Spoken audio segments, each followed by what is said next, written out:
Howdy!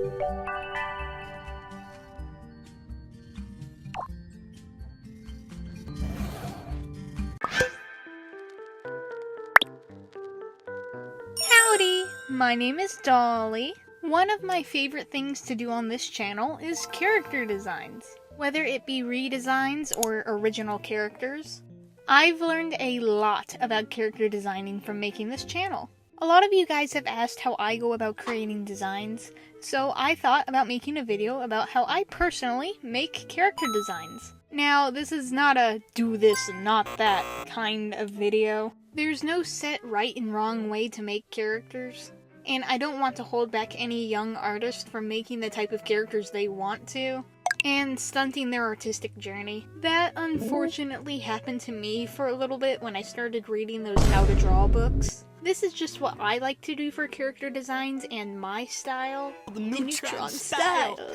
And if it helps you out or inspires you, then I'm really happy. And this video's purpose has been fulfilled. So for this video, we are going to do 4 different types of character designs. A revamp of some of my old characters, creating a character for a pre-existing universe, like a show or game, making a character from a character creator, and then a whole new character from my original project, The Carlette Show. With all of these different designs, I really needed some help keeping track of everything. Luckily, I had today's sponsor, Milanote, to help me out. Milanote is a tool for organizing your creative projects, and it was a huge help for all of the moving parts of this video.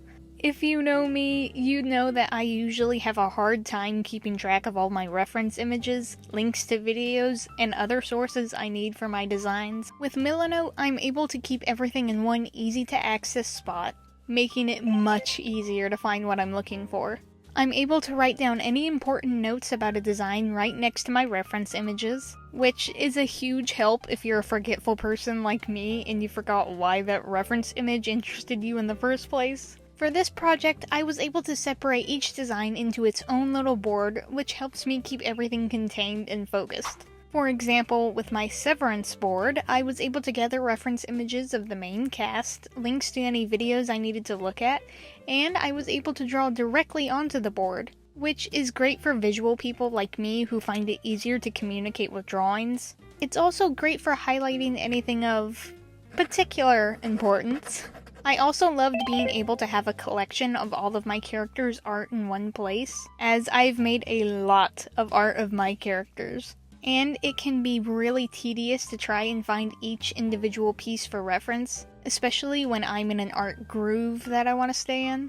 I'm able to put art of my characters right alongside any images of inspiration I find, which is great for helping me visualize future ideas, and communicating ideas to others. Which is great because Milanote is especially helpful with collaborative projects. You can just invite your team and get real-time feedback, making communication so much easier. Milanote has a bunch of built-in templates for a huge range of projects, giving you a nice starting point that looks great right from the get-go. I used one of the templates as a base for my Dragon Age character board, and it made everything flow really smoothly, with a really nice composition. I love the feeling I get when I finish a board. I feel like a detective assembling all of the pieces of a puzzle. But with character designs, Milanote is available for free with no time limit. Sign up using the link in the description and start your next creative project. I've found Milanote incredibly helpful in my projects, and I honestly can't wait to use it for my designs in the future. Thank you again to Milanote, and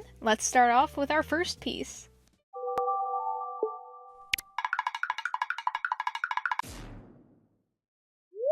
So, for our first design, we are going to revamp my character Valentine from The Carlette Show.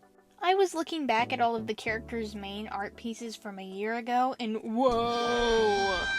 My son! Oh, I don't remember you looking like that. What happened to his pelvis? I think he's in need of some help. I liked the idea of his original pose, but wanted it to look a little more dynamic because he looks really stiff. When I was creating Valentine, my original idea was foppish disco vampire. Because people always do these vampires who are ancient but still dress and act like the period they're from, which I love. Or they're like super modern vampires with crew neck t-shirts and like iPod shuffles. I liked the idea of a vampire like Valentine who still kept certain things from the time period he was from, the 1800s, but once he discovers disco, he's obsessed. I mean, how was he gonna break it down in the 1800s? The gavotte? Yeah, I don't think so. Whenever he finds out about ABBA and Whitney Houston, it's over. I love these specific eras of men's fashion, so that was a big help for me when I was first designing him. Using things that you're interested in for inspiration is a good starting off point for designs, because it can help you stay interested in the character and give you a bunch of things you can pull from. Like, if you really like the Frutiger Arrow aesthetic, you've already got a bunch of things to pull from. Technology, outfits, color palette. Or maybe you really want to do a character of a certain profession. These are all great jumping off points for designs. But, of course, if you just want to make a silly guy, that's totally valid too. I wanted Valentine's silhouette to be more readable and for him to have better shape language, because in my older design there's a lot of undefined areas. Like, where do his legs end and his hips start? He has the shape of like a Book of Life character. And I think a big reason was because I didn't really know how to draw men back then. Luckily, I've gotten a lot better on that front with practice. While Valentine has a more modern 50s, 60s suit on, still has little things that hint to his 1800s fashion sense, like his cravat and corset. Yeah, sorry guys, Valentine is not naturally that snatched. Some people have asked why he has these big silly glasses. And that's because when someone is turned into a vampire in this universe, their eyes turn purple. Since vampires are so uncommon and usually dangerous, his purple eyes are pretty unsettling to most people. So he wears those glasses to hide his eyes. I also gave them this slightly downturned look so they would look softer, and also kind of sadder. His glasses are also pink because of the saying, looking at the world through rose-tinted glasses. His design has got layers. One of the reasons that Val only has the 1800s and 50s to 60s fashion, instead of like a mix of a bunch of different decades, since he's technically lived through all of them, is that unfortunately Valentine didn't really get to live those years in freedom. Valentine involuntarily belonged to a hunger of vampires. That's what I'm calling a big group or a coven of vampires in this universe. And wasn't really allowed to go into the outside world almost at all. So he really had no idea what the world even looked like for a long time. His escape from the hunger was pretty recent, so he's still not exactly sure about things, like his fashion, for one. His clothing and color combinations might be a little strange, but he's just happy he gets to have something. And that's all I'm gonna say about that. Ooh, you're very intrigued in Valentine's story, ooh! And here's the revamped Valentine. I like this one a lot better. I can't even look at the old one. Don't come by my house. We're done. Now I'm going to draw some art of Mitzi and the updated Valentine while answering some questions you guys had about how I do character designs. At Slushy Supremacy says, how do you give your characters recognizable features / not make them look generic? This is a really good question, and something I know a lot of artists struggle with. Personally, I always like to focus on big shapes and silhouettes, especially for hair. Hair is something that almost has no rules, and you can kind of do anything you want with it, and it can really tell you a lot about a character. And if you're struggling with faces looking generic or having a bit of a problem with same face syndrome, looking at real people really does help. I love looking at pictures of real people from reference of different types of noses, eyes, and body types. Whenever I make a design, I usually start it with getting really excited about a particular idea, like a goth mouse showgirl, or a small Jiminy Cricket-like sheep. And then I get to designing. Not to say that whatever first inspired you has to be what the character ends up being, because while Valentine was a vampire in his conception, there was a moment where he was a cat thing. That is to say, things can always change, and that's totally okay. I'm probably gonna butcher this, I'm really sorry. KR Tobias YouTube asks, how do you keep characters consistent? Like size, eye shape, etc. Character reference sheet, absolutely. I have one for each of my characters that shows their full body and then any angle I've ever drawn them in for quick reference. I'll probably make a full turnaround sheet in the future, but this is a quick way to get my references that works really well. I've personally found that drawing comic pages of your characters can really help because you're forced to draw them from all different sorts of angles. So you kind of naturally figure out what they look like, and what parts of their designs you like, and maybe which parts aren't that necessary. I hope that helps. I'm drawing Mitzi and Valentine in a bunch of cute scenes, because you guys said you wanted to see more art of them, and I love drawing them so much. I really wanted to evoke the feeling of old Disney romance, but like, the princess and prince actually knew each other's hopes and dreams and cared about each other. Lady and the Tramp is the best of the old Disney romances, and you can't change my mind. I just wanted to draw them being really sweet. Characters who love and are tender with each other? Oh, waiter! More please! I also wanted to have some little scene that took advantage of Valentine being a vampire, so in one of them Val is on the ceiling, and in another he's awkwardly waiting in the rain because he needs an invitation inside and was too embarrassed to say anything. Ah! They're so cute! No, I don't have favorite OCs, I swear you guys. Some people have asked me how I do my rendering, and that's a very good question because sometimes I don't even know. I've just been making it up this whole time and was hoping none of you would have noticed. I will usually go into the color wheel, and let's say if the color is yellow, I might move it up more to the red and then make it a little darker for something like shading. And then if I'm doing lighting, I'll move it the opposite way, like towards green, and then make that lighter. I use a bunch of different brushes for rendering. Some of my most commonly used ones are the Jing Sketch Basics Edge Control and the Retro Supply Company brushes. Then I get something like this. And here they are! Ah, my babies! I love them, I'm sorry.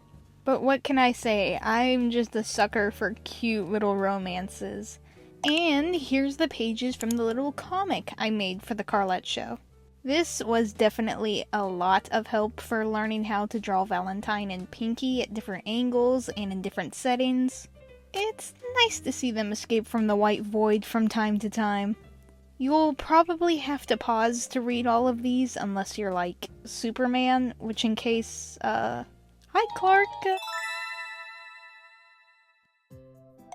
So you want to make a character for a pre-existing media, like a self-insert, or just a character who exists in the world. This is something that is very common in the art community, and it can be very fun. But sometimes you might not even know how to start. And a good thing to look at is the rules of the media's universe. So the media that I'm going to make an OC for is the show Severance.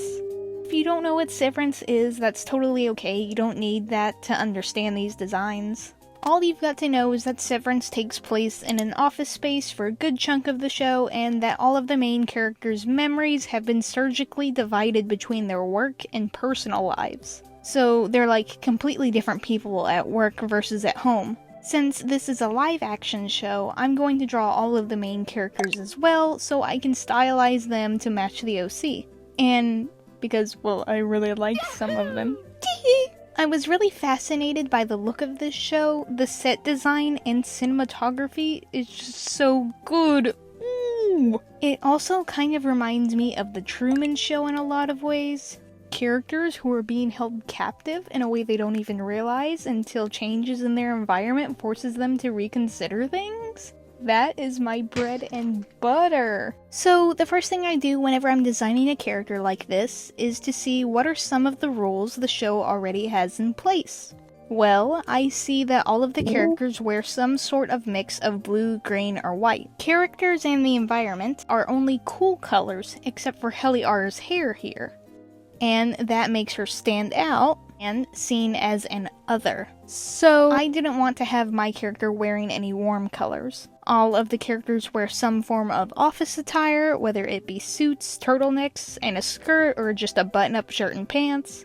to go for a bit of 60s and 70s flair with my character's outfit, because there is a lot of vintage theming in the show, and I thought it would help her look just a little unique. It was kind of challenging to make her outfit interesting without being too crazy, because it's just office clothes. The characters can't have a bunch of little accessories or anything in this universe. So I decided that her outie, her self outside of work, doesn't know how to tie a tie, so she just comes into work every day with her tie in some weird position. I also added these little teardrops to the cuffs of her shirt because that is the symbol of the company the characters all work for, and it's also on all of their cards. This project was also a good way for me to practice drawing different facial features because I was stylizing all of these characters, and I would definitely recommend trying something like this for anyone struggling with drawing different features.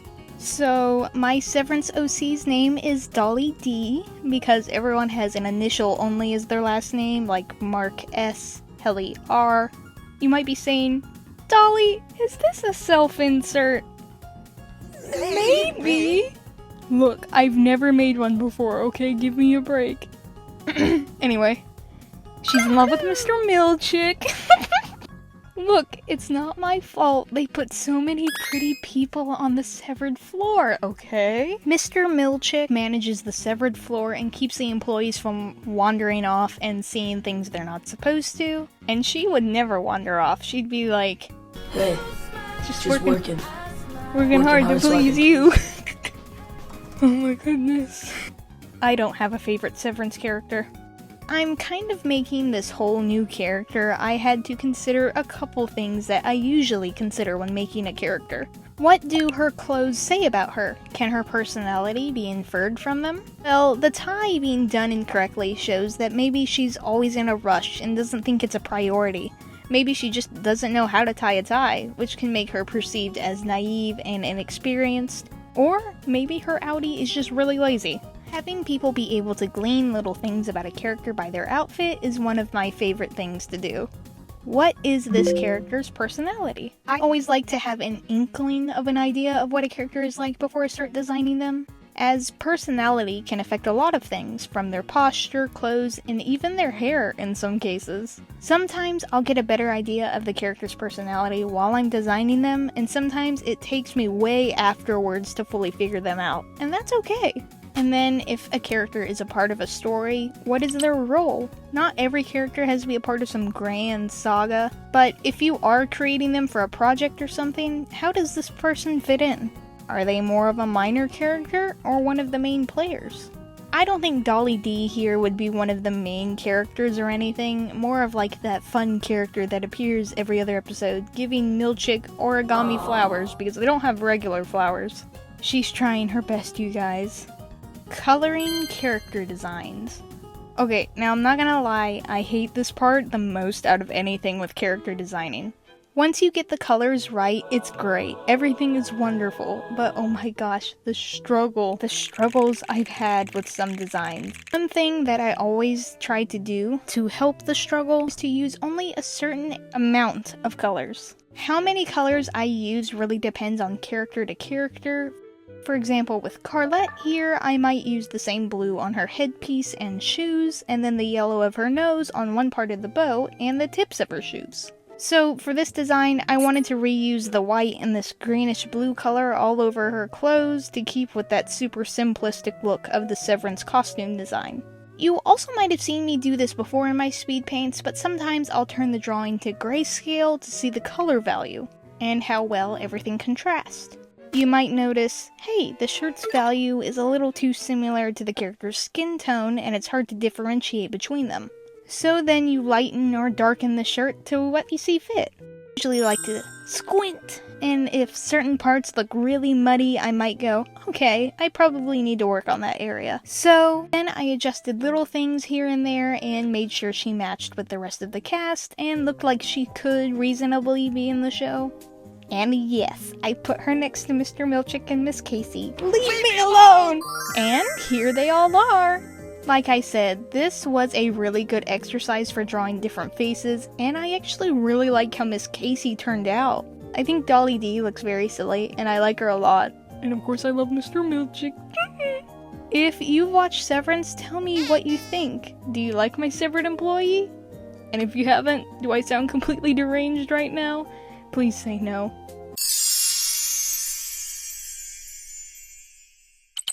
So, sometimes you might find yourself wanting to do something a little different when making a character. Maybe you think all of your characters are looking a little too similar to each other and you want to branch out a little, especially if you're an artist who likes to stay away from same face syndrome. Personally, I am one of those artists who does like to stay away from that. Lately, I've found that I really like drawing widely different types of faces, and I find different features really fun and exciting to draw. But it can be hard to just create a face out of thin air, especially if you're not used to it. To which I'd like to offer you character creators! Many artists have used character creators to make OCs before, and I am no exception to that. And who knows, maybe you'll become obsessed with them and then they become one of your favorite characters ever. I'll take any chance to bring up Genesis. I have no shame in admitting that.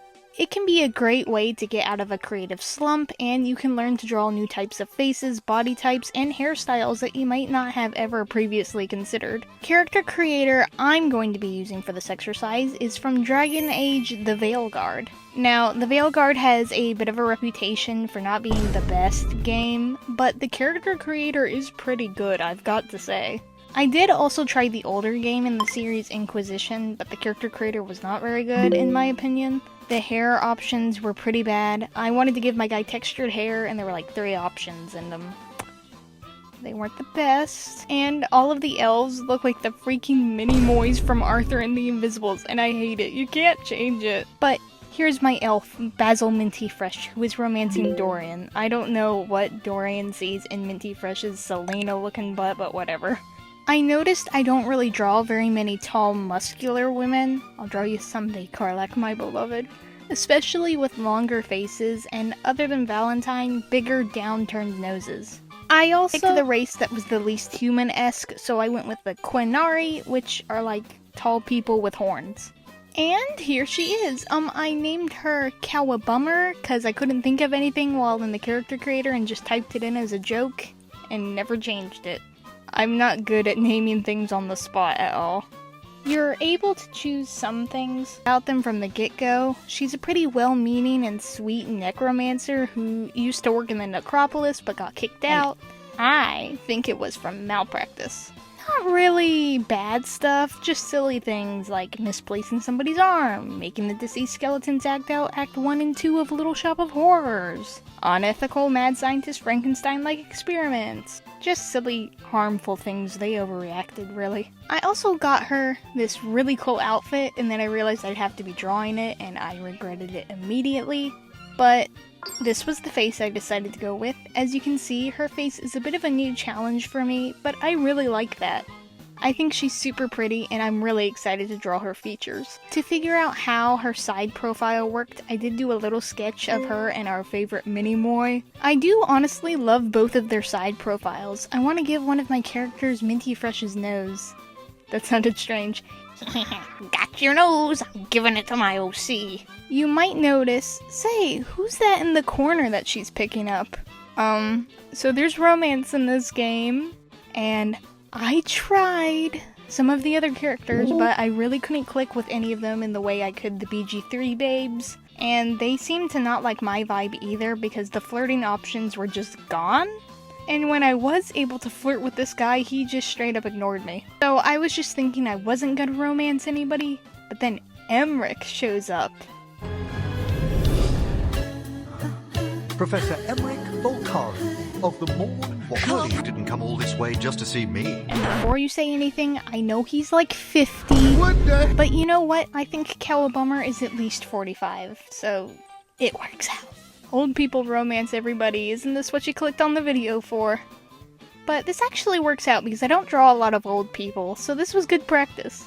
It was all a part of my plan. Oh yeah, it's all coming together. I think his romance was actually pretty well written. I mean, he's just a really sweet and tender old guy. And he sounds like Newton from Little Big Planet, so I really had no choice when you think about it. I like the dynamic of a tall goddess of a woman and just some little guy. I honestly want to see more of that in stories. It's so fun. And of course, you don't have to use the Veilguard. You can use anything with a good character creator. You could probably use The Sims if you put enough mods on there. And here's the finished piece. Look at those two. I'm actually really happy with how her face turned out. I'm glad I was able to capture that dumb little surprised look she always had while I was playing. She's very cute. Alright, and finally we've got an original character from scratch for my project, The Carlette Show. So, to start off with my inspiration, I saw these specific pictures of Brandy and was just really inspired to make a whole new character. Sometimes it really doesn't take much to get inspired. I figured, you know what, this is actually perfect because I've been needing to design Pinky's coworkers. Before Pinky joined The Carlette Show as an undercover journalist, she worked for a magazine called The Screen Critter, which publishes things on a bunch of different topics. But one of their biggest is celebrity drama. She was just an entry-level editor and she had to do some things she despised, like bringing her higher-ups coffee.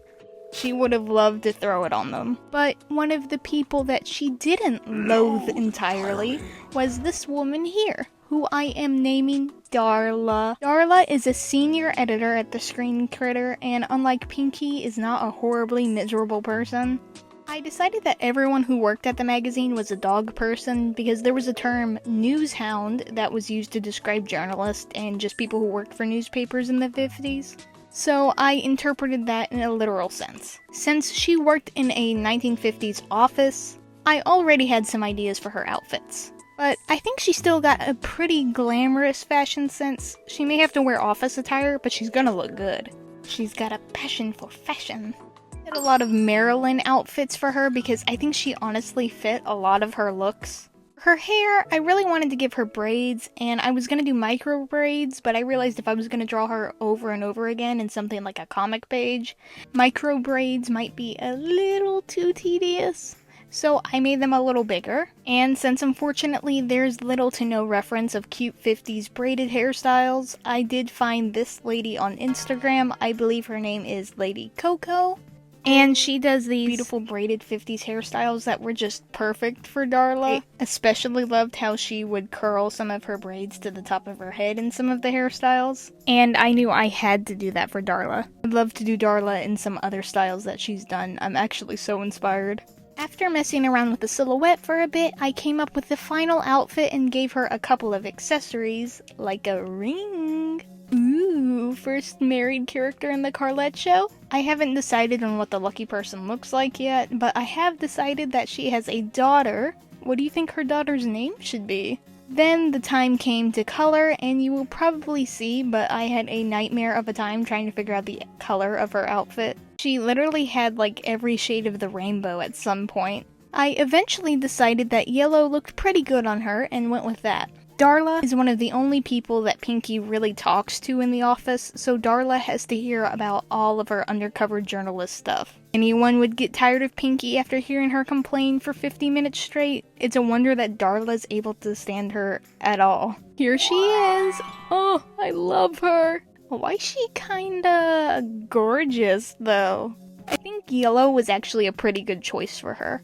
I also really like the way her face turned out. She's super cute. So, those were all of my character designs for this video. I hope this video helped you get some ideas for character designing, or maybe just made you want to draw at all. I'm super happy if you just got inspired at all. That's all I really want for this video. What's your favorite one I did for this video? I do really love the Mitzi and Valentine piece, but I'm super biased, I will admit. I just love them so darn much. But I really like Darla and the Severance characters too, especially Mr. Milchick. Whoa, who said that? Did you hear that? Oh, that was weird.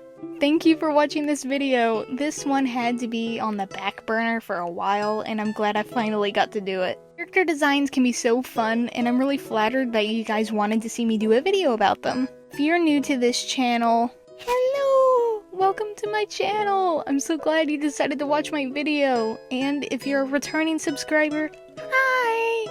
You're my favorite customer. If you're curious about my next video, evil ponies may be in the future. So, subscribe if you like villainous horses, I guess. That video blew up way more than I ever thought it would, and I'm so glad you guys liked my designs so much. There's so many of you now. Hello! As always, thank you so much for watching, and goodbye!